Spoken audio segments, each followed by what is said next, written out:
What's up, everybody? It's another episode of what I'm doing right now. We got a really good one we got a bunch of good questions. So I'm going to erase this board, get everything set up, but we're going to get into some Kickstarter stuff. And this is going to be a good episode, so come on back.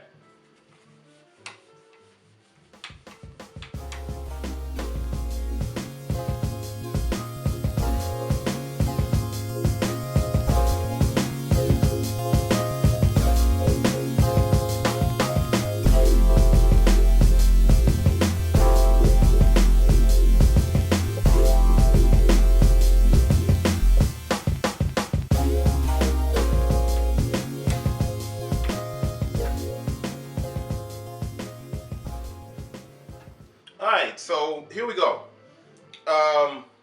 Got a bunch of questions in from Josh Nelson.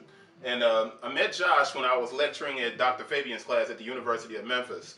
And Josh has a really cool project. I'm going to put all of the information up here for the project. But first thing, this is going to be about Kickstarter.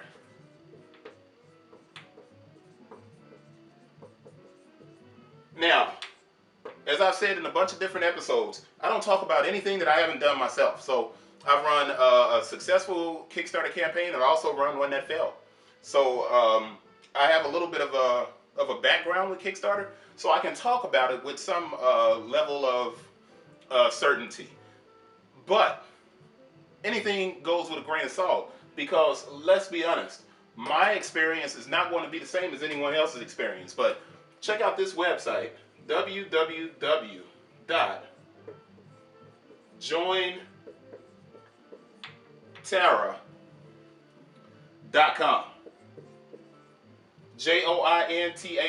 I'm going to put it in the subtitles too. But there's a lot of different questions, and I'm not going to try and organize these questions. I'm going to come straight at each one, just so if someone else has these similar questions, then you can kind of be prepped for it. Now, this is a completely different campaign for Josh Nelson. And here's the first question. First question is, how to determine shipping cost for a crowdfunding campaign. Now, this is the thing. You see all these boxes over here on the side. I do a lot of shipping because I have a shoe shop, clothing shop.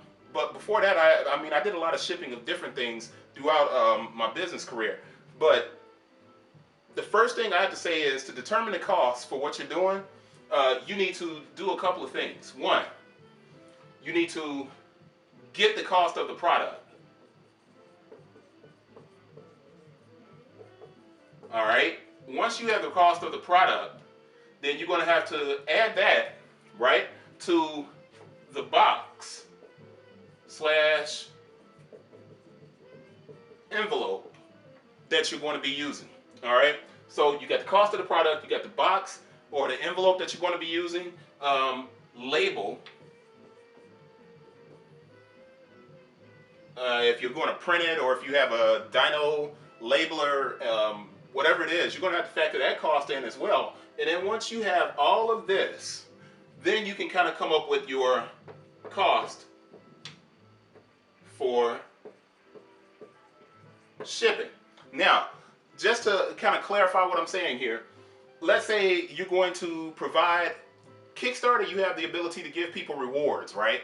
So you're going to give them a reward based on how much money they've donated or they've supported your Kickstarter campaign with, all right? And these rewards, you have different levels. So let's say jointara.com, that Josh is going to provide his customers with a t-shirt at one level, and he's going to do maybe a comic book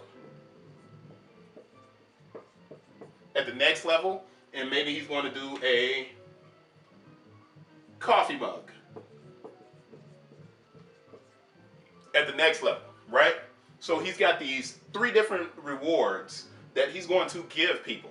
Well, you know, a t-shirt's probably going to cost about $5. A comic book, the production of a comic book may cost you, if you use CreateSpace, if you look back at the old videos, you may have to run you a color print, probably about $10. Coffee mug is a completely different thing, and it's probably going to cost you about $5. All right, so you got 3 distinctly different rewards that you're giving someone. Well, you come over here and you say, well, the t-shirt costs $5. A t-shirt can be shipped in an envelope, and that's what's really cool about that. You can ship it in an envelope. The label for that envelope, you can either print or you can just tape it onto the envelope. That doesn't cost much, but we'll say that the label costs about 25 cents, right? T-shirt costs $5. The envelope or the box, you can get that for free, especially if you use USPS. So if you are using USPS, you can use the priority envelopes, and that's going to be free. All right? Now, once you go in to schedule the shipping, what I recommend everyone who's doing a Kickstarter is to sign up for a USPS account or a FedEx account. Now, this is important. When you sign up for, and these are free, you don't have to pay for them. When you sign up for a USPS account, you can just register it, put your information in for your credit card, whatever you're going to be paying your bills with, right? And the same thing with FedEx. This is going to save you money. You get discounts by having an account with these companies, okay? If you're shipping to a business after a Kickstarter campaign is completed, and we're assuming that Josh's Kickstarter is going to go very good and it's going to pop off and it's going to get funded. If you're shipping to a business, it's cheaper to use FedEx. If you're shipping to a residential location, then obviously USPS is going to be a factor. All right? Now, if we look at this cost, typically for a t-shirt or something like that, the cost for a t-shirt for the label obviously is 25 cents for this, but to pay for the shipping, it's going to be right around $5.95 for a priority. So here the shirt costs $5 and envelope is free. The pay for the shipping is $5.95 and then the label is 25 cents. So what you have is a total of what? $10.95 plus 25 cents is what? $10.20. So $10.20 for this t-shirt. That means that if you have your reward level set up for this t-shirt, what you're going to have to consider is, all right, I need some money to fund whatever it is that I'm working on for my Kickstarter. So I need to set my reward level at maybe 3 times this amount. And that 3 times this amount makes it $30. That gives you right around $20 to put into the project that you're working on. So that's kind of the way you want to go with that one, and that's the first question. So I'm going to split this series up into, I guess I have to split it up anyway because there's 8 questions here. And I want to hit each one of them and give them the right amount of time. So let's call this Kickstarter number 1 for Josh Nelson at www.jointerra.com. I'm going to put the Kickstarter campaign up here as well. But that's the first part of it. I'm going to say I'm signing off right now and give you the big peace sign and all of that.